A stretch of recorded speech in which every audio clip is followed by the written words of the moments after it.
أبدا لن نحيد أبدا لن نحيد أبدا لن نحيد عن خطى الإيمان دربنا درب طويل دربنا درب طويل بالهدى القرآن.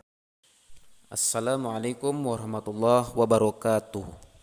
Oke teman-teman, untuk mempersingkat waktu, mari kita mulai pembahasan ini dengan ucapan Bismillahirrahmanirrahim.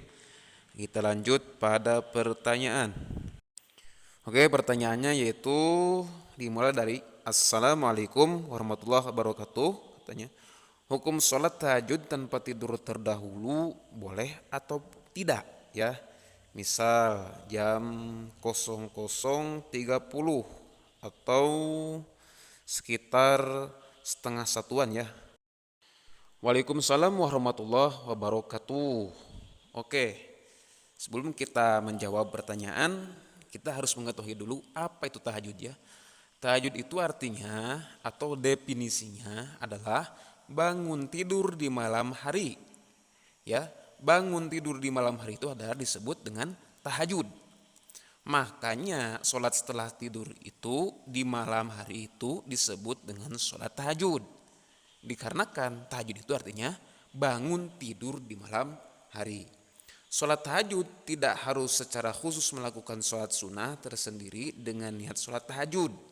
Bisa juga dengan melakukan sholat sunat rawatib atau sholat witir yang dikerjakan setelah tidur. Nah, kita akan tahu sekarang.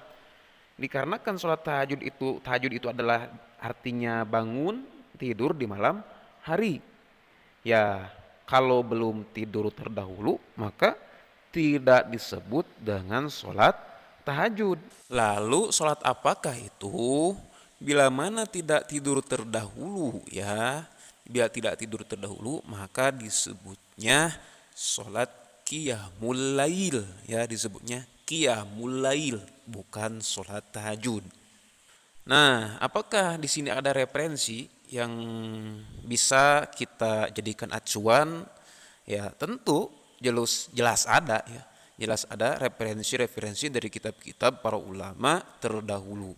Oke, kita akan tampilkan referensinya dari kitab-kitab apa saja. Yaitu yang pertama dari kitab Hasyiyah Syarwani ala Tuhfah jilid 7 halaman 354. Yang bahasanya ibaratu syekhina huwa at-tahajjudu lugatan daf'un naum bitakalub. Jadi ada tahajud menurut lugat itu adalah menolak tidur ataupun mencegah tidur di malam hari bitakalupi dengan sengaja ya. Wastilahan, dan menurut istilah itu apa? Menurut istilah atau istilah itu ya, salatun ba'da fi'lil isya'i walau majmu'atan ma'al maghrib jam'a taqdimin, yaitu salat yang dilaksanakan sesudah kita melaksanakan salat isya, walaupun salat isya itu dijamak dengan maghrib dengan jamak takdim ya, dengan jamak takdim, yaitu kita melaksanakan salat isya di waktu maghrib ya. Yang mana bila mana salat isya itu dilaksanakan pada waktu maghrib, otomatis belum waktunya salat isya gitu ya. Tetapi masih ada dalam waktu salat maghrib.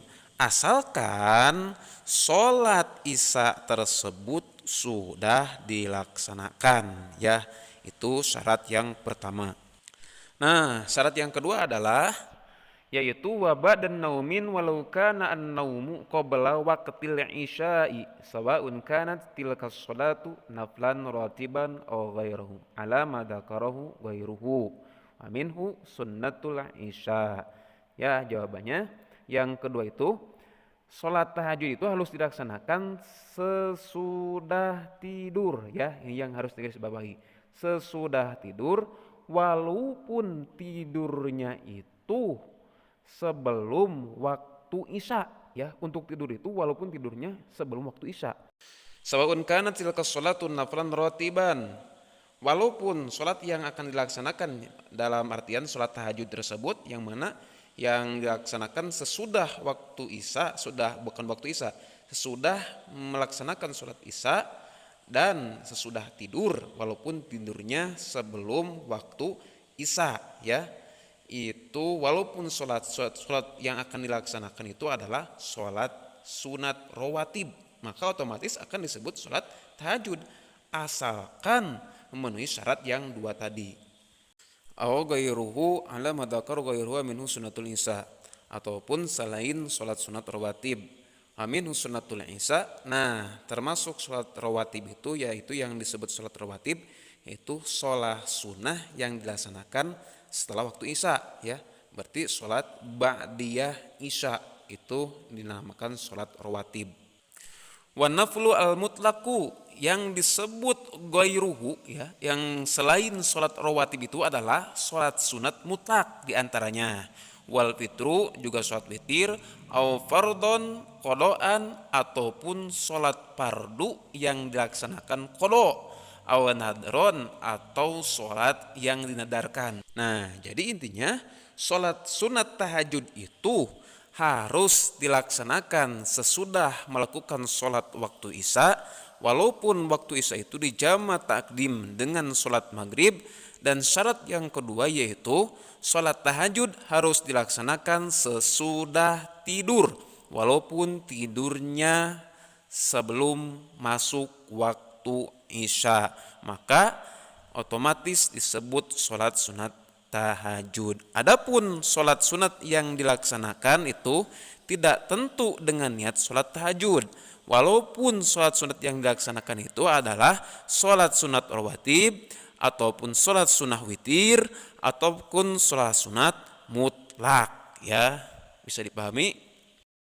Nah, lalu sholat apakah bila mana sholat tersebut dilaksanakannya tidak memenuhi dengan syarat-syarat yang tadi, yaitu setelah melaksanakan sholat isya dan setelah bangun tidur. Nah, disebutnya itu adalah sholat qiyamul lail. Lalu apa referensinya? Nah, kita akan perlihatkan referensi dari sebagian kitab. Adapun referensi kita ambil dari Hasyiah Al-Bujarimi Alal Minhaj dan Nasuhu Diniyah. Sholatu sunnati qiyamil lail. Sholat sunat qiyamul lail. Sholat sunat qiyamul lail aqalluha rakaatani. Nah, untuk sholat sunat qiyamul lail itu adalah paling sedikit adalah 2 rakaat. Wa aksaruha bilahad. Dan untuk jumlah yang paling banyaknya itu tanpa ada batasan, wahya al-muakkadatu. Dan sholat qiyamul lail tersebut adalah sholat yang dimuakkadkan, ya, sholat muakkad. Al-afdol antusalliya rakaataini. Yang lebih afdol ataupun yang lebih utama melaksanakan sholat qiyamul lail adalah dengan 2 rakaat. Wa idza shalla ba'da naumin tusamma tahajudan. Nah, bila mana kita melaksanakan sholat tersebut sesudah tidur, dan yang pertama tadi syaratnya sesudah melaksanakan sholat isya, tusamma tahajudan, maka disebut sholat tahajud. Nah, jadi intinya sholat tahajud, ya, sholat tahajud tidak tidur terdahulu dihukumi sah sholatnya, walaupun tidak tidur terdahulu. Tetapi dikarenakan tidak memenuhi syarat sholat tahajud, maka disebutnya sholat qiyamul lail. Sholat qiyamul lail, ya, bisa dipahami. Oke, sekian dari saya. Mudah-mudahan bermanfaat.